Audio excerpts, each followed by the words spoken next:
અમિતભાઈ, ભારતીય જનતા પાર્ટીના કાર્યકરથી તમે અહીંયા આવો છો, આજે ધારાસભ્ય તરીકે આવ્યા છો. 40 વર્ષથી આ રથયાત્રામાં આવું છું.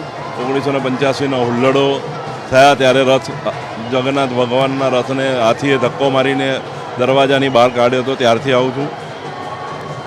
હર્ષની આંકણી છે. જગન્નાથ ભગવાન લોકોને સામેથી દર્શન કરાવવા આજના દિવસે નીકળે છે અને લોકો આખા ગુજરાતના અહીંયા દર્શન કરવા પધારે છે. જગન્નાથ ભગવાન આખા શહેરનું ગુજરાતનું કલ્યાણ કરે તેવી શુભકામના અને રથયાત્રા શુભરૂપ પાછી આવે, કોઈ પણ જાતના ખરાબ બનાવ કરે તેવી જગન્નાથ ભગવાનને પ્રાર્થના કરું છું. અમિતભાઈ, એક છેલ્લો સવાલ, કેટલો બદલાવ આવ્યો આટલા વર્ષોમાં? તમે વર્ષોથી આવો છો, રથયાત્રાની અંદર શું પરિવર્તન જુઓ છો? એ જ ટ્રકો છે, એ જ મંદિર છે, એ જ માહોલ છે.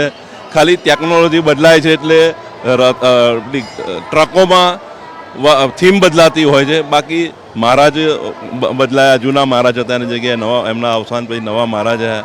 ટેકનોલોજી, પોલીસની ટેકનોલોજી, પ્રોટેક્શનવાળી બદલાઈ. અને એક જમાનામાં મને ખબર છે કે બુલેટ પ્રૂફ રથમાં ભગવાન જગન્નાથને કાઢવા મળતા હતા, શહેરમાં એટલો આતંક હતો.